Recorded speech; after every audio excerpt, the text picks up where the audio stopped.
Pokoknya sekarang kita masuk ke pertemuan 14 yang seharusnya kita bisa melakukan ya Zoom meeting seperti biasa, tapi jadi nggak bisa karena ya begitulah internet saya yang kadang suka lucu. Oke, materi kali ini materi terakhir ya sebelum UAS. Minggu depan kita UAS. Saya harap teman-teman setelah materi ini selesai kerjakan tugas, maksudnya kerjakan kuis, terus kumpulkan tugas di tanggal 16 besok, kemudian diulang kembali ya materinya dari pertemuan keberapa tuh setelah UTS, karena memang saya sudah bikin soalnya dan memang soalnya cukup lumayan ya bisa dibilang cukup lumayan menyita energi untuk mengerjakannya gitu ya. Mohon maaf ini saya sambil record di handphone. Jadi kalau misalkan ada notifikasi WhatsApp atau Telegram atau chat lain yang masuk, mohon diabaikan saja ya.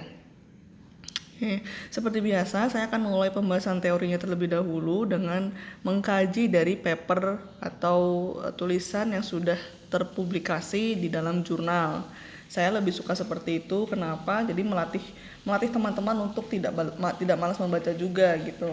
Karena kan kalau PPT istilahnya itu gampangannya saja kan, tapi kalau teman-teman membaca atau membedah paper jurnal biasanya kan ketemu alurnya, kenapa dibuat penelitian tersebut, teorinya bagaimana, hasilnya seperti apa gitu. Tapi untuk kali ini saya akan coba untuk ambil teori-teori yang berkaitan dengan materi kita, yaitu analisis struktur modal.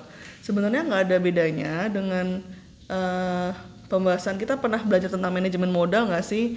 Sebenarnya nggak ada bedanya sih, cuma memang di sini teman-teman harus lebih aware bagaimana sih caranya menganalisis struktur modal yang ada. Sebenarnya ini bukan hanya untuk bahasan di rumah sakit, ini bahasan general, bahasan umum. Jadi tidak akan fokus banget ke rumah sakit nih untuk yang pembahasan kali ini, karena untuk teman-teman keuangan di perusahaan manapun, either itu di rumah sakit atau bukan, teman-teman pasti akan belajar tentang ini gitu ya. Oke, sekarang kita masuk langsung ke ini. Dia pakai contoh perusahaan PT Bekasi Asri Pemula ya di paper ini. Oke, sekarang kita masuk dulu nih ke tinjauan teorinya. 1. Kita ulang lagi deh pengertian dari modal itu apa. Ya, intinya modal merupakan sumber yang berasal dari pemilik atau dengan kata lain merupakan hutang perusahaan kepada pemilik. Ini bisa juga gitu ya. Atau kedua nih, struktur modal adalah kombinasi hutang jangka pendek atau jangka panjang dengan modal sendiri. Ini juga bisa. Artinya apa? Kalau kita simpulkan dari kedua definisi ini, struktur modal ialah merupakan modal ya yang bisa berasal atau bersumber dari pemilik atau owner yang punya, atau kombinasi dari hutang jangka pendek dan jangka panjang. Artinya apa? Di sini ada dua kemungkinan struktur modal, yaitu dari pemilik atau punya pribadi, atau yang lain dia bisa melakukan hutang gitu. Nah, kalau kita menilik dari dua definisi ini ya, definisi 1 dan definisi 2, bisa dikatakan apa itu analisis struktur modal, yaitu bagaimana teman-teman menganalisis nih komponen struktur modal. Apakah lebih baik dari sendiri atau menggunakan hutang gitu. Bagaimana proporsinya, efektifkah atau tidak. Jika istilahnya mau melakukan IPO atau rumah sakit atau perusahaan tersebut akan melakukan penjualan saham, artinya kan dia berhutang nih kepada masyarakat ya. Hutang ini kan bisa dia menerbitkan saham, atau mungkin dia berhutang, benar-benar berhutang ke bank mungkin, atau berhutang ke pihak ketiga lainnya gitu. Kalau dia berhutang ke masyarakat, dia kan mengeluarkan saham, dia harus membayarkan bunga. Apakah itu worth it gitu loh? Apakah merupakan struktur modal yang optimal jika dibandingkan dengan menggunakan modal pemilik sendiri gitu? Bagaimana proporsinya, lebih besar mana? Apakah lebih besar modal dari pemilik atau modal dari dengan cara berhutang itu tadi? Lebih menguntungkan mana? Kalau misalkan memang kita menggunakan struktur modal yang berhutang, menggunakan penyebaran atau penjualan saham, berapa sih kira-kira harga saham kita? Apakah uh, untungnya itu bisa menutupi operasional kita sehari-hari gitu. Jadi itulah pentingnya menganalisis struktur modal. Satu, bagusan mana nih, optimalan mana, lebih efisien yang mana, menggunakan modal sendiri atau menggunakan modal secara berhutang, baik itu melakukan penjualan saham ataupun metode berhutang lainnya gitu ya. Nah, itu kan tergantung manajemen nih untuk menentukan strukturnya mau yang bagaimana, tapi teman-teman bisa melakukan analisisnya. Nah, faktor-faktor yang mempengaruhi dalam pengambilan keputusan struktur modal itu artinya apakah mau menggunakan berhutang atau mau dengan cara punya owner aja. Nah, itu ada faktor-faktornya nih, atau istilahnya yang mempengaruhi apa aja sih gitu. Pertama, tingkat suku bunga. Iyalah jelas, karena kan kalau tingkat suku bunga ini akan mempengaruhi apabila teman-teman mungkin melakukan penerbitan saham atau obligasi.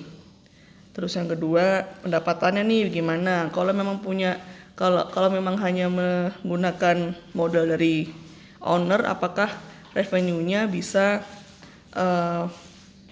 sesuai dengan ekspektasi nih? Karena kan kalau revenue tidak sesuai dengan ekspektasi bisa merugikan pemilik modal atau ownernya. Terus yang ketiga, teman-teman juga harus lihat nih susunan dari aset atau aktiva. Nah, itu bagaimana? Kalau misalkan ternyata asetnya kita banyak nih, nah apakah lebih baik yang mana gitu ya? Menggunakan hutang atau menggunakan struktur modal dengan cara punya owner gitu. Terus yang keempat adalah kadar resikonya. Apakah aktiva yang teman-teman punya itu bisa menimbulkan risiko, itu akan mempengaruhi struktur modal juga gitu. Kalau ternyata mungkin tidak liquid, nah itu kan juga mempengaruhi modal nih. Kalau misalkan punya aset tanah tidak liquid, nah berarti untuk menanggulangi itu bagaimana kalau misalkan kita menggunakan struktur modal yang berhutang saja gitu, atau yang penting pemilik nggak masalah kalau nggak liquid gitu, itu tergantung ya. Terus, nah yang terakhir nih paling penting, seberapa besar sih jumlah modal yang dibutuhkan? Karena kalau gede banget mungkin owner juga punya keterbatasan, atau kalau terlalu besar juga kalau kita berhutang terlalu tinggi juga kan mungkin menimbulkan tanda tanya, kok kita berhutang besar sekali kan gitu ya. Gitu. Jadi faktor-faktor ini bisa mempengaruhi bagaimana suatu perusahaan atau mungkin kita spesifik rumah sakit menentukan struktur modal yang akan digunakannya. Gitu.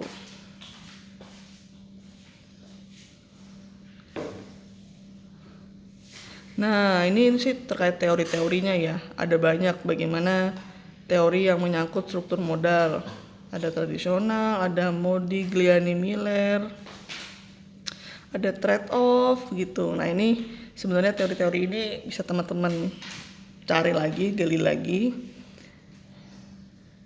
Ada packing order, ada signaling gitu. Nah, biasanya bagaimana cara melakukan pengukuran struktur modal?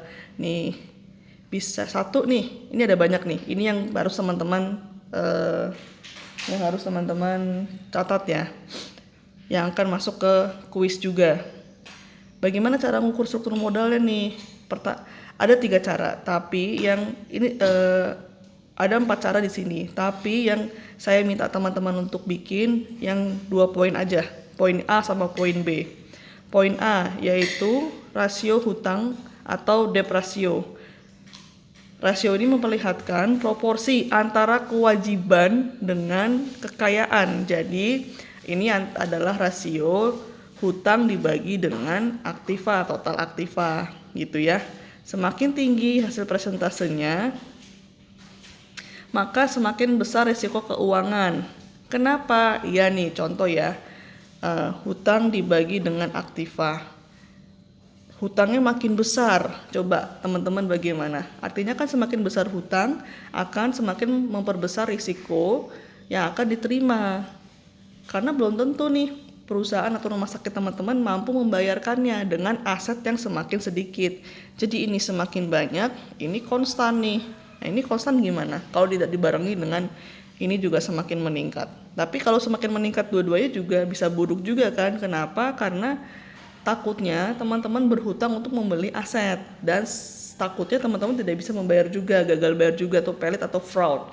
Itu juga harus dipertimbangkan gitu ya. Nah, silahkan teman-teman, kan kemarin sudah ada tuh template-nya di minggu lalu. Silahkan teman-teman bikin studi kasus tentang rumah sakit atau perusahaan. Kemudian silahkan bikin analisisnya terkait poin A ya. Kemudian teman-teman hitung dulu, baru teman-teman bikin analisisnya atau deskriptifnya seperti apa. Gitu. Terus yang kedua, rasio hutang terhadap ekuitas. Ini juga sudah ada nih di template minggu lalu. Yaitu menggambarkan perbandingan utang dan ekuitas. Jadi di sini hutang dibagi dengan modal, gitu ya. Nah ini juga sama, takutnya gini, semakin tinggi hutang itu semakin meningkatkan modal. Artinya apa? Modal yang teman-teman dapat itu didapatkan dari si hutang ini, gitu. Nah ini makanya pentingnya mengukur tuh seperti itu. Apakah hutang yang teman-teman lakukan seimbang dengan modal yang teman-teman punya? Gitu, apa jangan-jangan semakin tinggi hutang maka teman-teman memang semakin membutuhkannya untuk menambah modal gitu. Nah ini makanya kenapa dibutuhkan analisis ini. Sama seperti poin A, silakan teman-teman bikin penghitungan dan analisisnya ya, deskriptif. Oke. Nah kalau yang C sama yang D ini memang digunakan tapi jarang ya gitu. Yang saya suruh teman-teman silakan yang A dan B ini, yang A dan B ini gitu ya. Oke, nah ini, lalu bagaimanakah struktur modal yang optimal? Struktur modal yang optimal adalah yang meminimumkan biaya penggunaan modal rata-rata. Bahasanya sulit. Struktur modal yang optimal ialah mengoptimalkan keseimbangan antara rasio pengembalian sehingga memaksimumkan harga saham. Ini kaitannya dengan earning per share atau harga saham. Artinya apa? Struktur modal teman-teman itu bisa meningkatkan harga saham tapi juga meminimumkan resiko. Nah itu bagaimana caranya? Itulah disebut dengan struktur modal yang optimal. Semakin istilahnya semakin tinggi revenue-nya, maka jika teman-teman melakukan pemetaan struktur modal nih, terus teman-teman bisa menghasilkan tingkat pendapatan atau revenue yang baik sehingga bisa meningkatkan harga saham, maka disebut dengan struktur modalnya sudah optimal. Tapi kalau teman-teman melakukan komposisi struktur modal tidak optimal, maka hasil dari revenue atau pendapatan rumah sakit tidak akan optimal juga, sehingga apabila teman-teman melakukan penjualan saham rumah sakit harganya tidak terlalu bagus di pasaran gitu ya. Jadi semua kembali kepada bagaimana apakah struktur modal tersebut bisa menguntungkan atau tidak. Bahasa gampangnya seperti itu. Jika menguntungkan maka optimal, jika tidak maka perlu dievaluasi lagi gitu ya. Oke. Nah, ini ada contohnya nih. Sebentar.